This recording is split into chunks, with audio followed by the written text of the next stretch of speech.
This video found you when you're ready to change.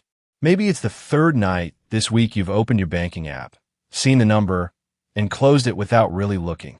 Maybe it's the receipt sitting in your car's cup holder from a lunch you don't even remember ordering, or the subscription charge that hits every month for an app you open once. You're not here for another lecture about coffee. You're here because you're tired of reaching the end of the month and not knowing where it went. Here's the thing almost nobody tells you about money. It is rarely destroyed in one dramatic moment. Nobody wakes up broke because of a single bad afternoon. It happens in minutes. The minute you don't check the balance, the minute you buy without pausing, the minute you let a raise disappear into a slightly nicer apartment before you've even noticed the extra income existed. Wealth, for most people who build it, isn't a windfall. It's the compound interest of a few small, boring, repeatable decisions made correctly, thousands of times, without much drama at all. That's the part that should give you hope instead of dread. If the damage happens in small moments, the repair does too. You don't need a six-figure raise or a lucky trade. You need 7 habits, small enough to do today, deliberate enough to actually matter, practiced until they stop requiring willpower and start running on autopilot.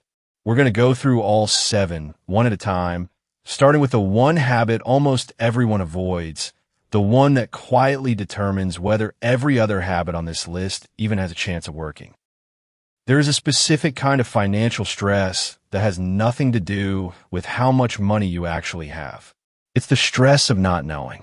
Psychologists sometimes call it financial avoidance. The habit of not checking your balance, not opening the statement, not adding up the credit card because some part of you would rather not find out. It feels protective in the moment. It is quietly one of the most expensive habits a person can have. Here's why. When you avoid looking, you don't stop spending. You just stop spending with information. You overdraft because you genuinely didn't know. You miss a due date because the reminder got buried under the anxiety of not wanting to open the app. You make a purchase that would have felt different if you'd seen the real number first. Avoidance doesn't protect you from bad news. It just delays it and adds interest. The habit that fixes this is almost embarrassingly simple. Look at your balance every day at roughly the same time, whether the news is good or bad. Not to obsess over it, not to punish yourself, just to look the way you check the weather before leaving the house. 30 seconds. No judgment attached. People who do this consistently report something interesting. The anxiety doesn't come from the number itself. It comes from the not knowing. Once looking becomes routine, the number stops feeling like a verdict and starts feeling like information. And information is the only thing that makes the next habit possible at all, because you can't pause on a purchase you haven't even noticed you're about to make. Most purchases that quietly wreck a budget aren't large. They're small enough to feel harmless in the moment and frequent enough to add up in the background. The $40 impulse buy. The treat yourself order that shows up every few days. Individually, none of them feel like a decision. That's exactly the problem. They were never decided. They were just felt and then bought. The habit that interrupts this isn't complicated, and it isn't about deprivation. Set a threshold, some number that feels meaningful to you. Maybe $50, maybe $100. Anything above that threshold that isn't a bill or a necessity gets a 24-hour pause before you buy it. Put it in the cart. Close the tab. Walk away. If you still want it tomorrow, buy it. Genuinely, no guilt. What's interesting is what happens in that 24 hours. Often the desire simply fades because it was never really about the item. It was about a feeling in that moment. Boredom, stress, a bad day that wanted a small reward.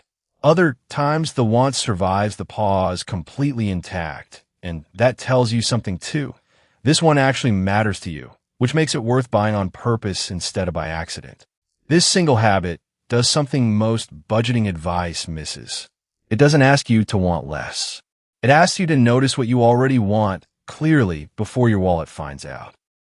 The people who build wealth quietly aren't the ones who never buy anything nice. They're the ones who almost never buy anything they didn't mean to. But noticing your wants is only half the equation. The other half is making sure the money for your future doesn't have to compete with them at all. Here's a pattern worth noticing in your own spending. If you're honest about it, money that sits in your checking account tends to get spent, eventually, on something. Not because you're careless, but because an available balance quietly signals available, and life is very good at finding uses for available money. A nicer dinner out, a slightly better version of something you're already going to buy. The habit that works around this isn't about willpower. It's about order of operations. Most people pay their bills, spend on living, and save whatever happens to be left at the end of the month. The problem is that whatever's left is often close to nothing, because spending expands to meet whatever's available. Flip the order instead. The day your paycheck lands, not the end of the month, not when things settle down. Move a fixed amount into savings first, automatically, before you see it as spendable. This works because it removes the decision entirely. You're not relying on future you to feel disciplined on a random Tuesday. You're relying on a transfer that already happened before you had the chance to talk yourself out of it. Even a modest amount, moved consistently, builds a habit stronger than the amount itself, because a habit that runs on autopilot survives bad weeks that willpower doesn't. Start small if you have to. The amount matters far less than the automation. What matters is that saving stops being a monthly decision and becomes a standing order, which frees up mental energy for a much harder question: what your money is actually worth to you in the first place. There's a gap between what something costs and what it costs you, and almost nobody looks at it directly. A $100 item is just a number on a price tag, abstract, easy to swipe past. But that same $100 represents something very specific and very real, a chunk of hours you traded at your actual hourly rate, sitting in traffic, answering emails, doing work you may not even like. The habit is a quick piece of mental math, and it takes seconds once it's automatic. Take your take-home pay, divide it by the hours you actually work, including the commute, if you're honest, and you get your real hourly rate. Then, before a non-essential purchase, translate the price tag into hours instead of dollars. Not as punishment, as information. A $90 impulse buy might be 2 hours of your actual life. Sometimes that's an easy trade. Sometimes it very clearly isn't, once you see it that way. This reframe tends to change behavior faster than almost any other trick, because dollars are abstract, but hours are not. You know exactly what 2 hours of your life feels like. You've lived plenty of them. When a purchase gets measured against that instead of against a number on a screen, the decision gets sharper and often, without any extra discipline, cheaper. It also does something subtler. It starts to reveal which purchases are genuinely worth your hours and which ones are just filling a moment. That distinction matters, but you can't see the pattern in a single purchase. You need to see it across many of them, which is exactly the gap the next habit is built to close. Ask most people where their money went last month and you'll get a shrug or a guess that's wrong by a few $100s in either direction. This isn't a character flaw. It's simply what happens when spending is invisible. A tap here, a tap there, dozens of tiny transactions that never get added up into a picture you can actually see. The habit is deliberately low effort because anything that takes more than a minute a day quietly stops happening after a week. At the end of each day, write one line, just one, noting anything you spent beyond your fixed bills. Not categories, not a spreadsheet, not an app with charts. Just a sentence. $12 lunch. $6 parking. That's it. The goal isn't precision. The goal is that spending stops happening in the dark. What tends to surprise people isn't any single entry. It's the pattern that shows up after 2 or 3 weeks of entries sitting next to each other. A coffee here, a delivery fee there, none of it dramatic alone, but the total often lands somewhere the person genuinely didn't expect. That surprise is the entire point. You can't redirect money you can't see moving. This habit also does something the balance check in Chapter 2 couldn't do on its own.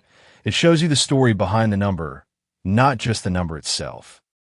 But even a perfect daily log won't catch the leaks that don't show up as a single line item at all. The ones that quietly renew every month whether you use them or not. And that's exactly where we're headed next. Every recurring charge started as a decision you made once, a free trial you meant to cancel, a subscription that seemed worth it during a specific week that's long over, a service you used constantly 2 years ago and haven't opened since. None of these charges register as a decision anymore.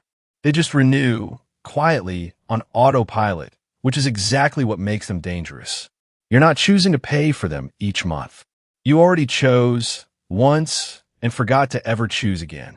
The habit is a short, recurring audit. Set a reminder for the same day each month and actually open your bank or card statement, scanning specifically for anything that repeats. Not your rent, not your phone bill.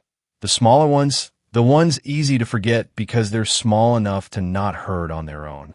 For each one, ask a single honest question. If this didn't exist yet, would I sign up for it today? If the answer is no, cancel it. Not pause it, not downgrade it later. Cancel it now, while you're already looking. This matters more than the dollar amount of any one subscription suggests, because these charges compound in a way single purchases don't. They don't just cost money once, they cost it every month, indefinitely, until someone actively stops them. A $12 charge you forgot about isn't $12. Over a few years, it's considerably more, extracted in amounts small enough that you never felt a single one of them. Killing recurring waste frees up real money. But freed up money has its own way of quietly disappearing too, especially the moment your income goes up and your spending decides to keep pace with it. Something predictable tends to happen when income rises, a raise, a bonus, a new job with a better salary.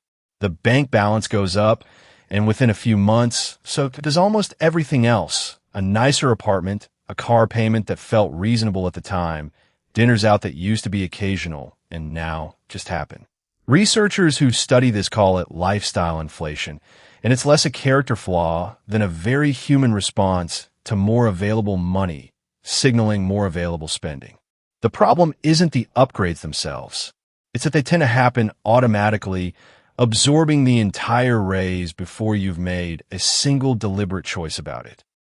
The gap between what you earn and what you spend, the actual engine behind everything else in this video, quietly closes back up to where it always was, just at a higher number. The habit is to protect that gap on purpose the moment income increases. When a raise arrives, decide in advance, before the new number becomes normal, that a fixed portion goes straight into savings or investing, automatically, the same way you set up in Chapter 4. Let yourself enjoy some of the increase. That's not the enemy here.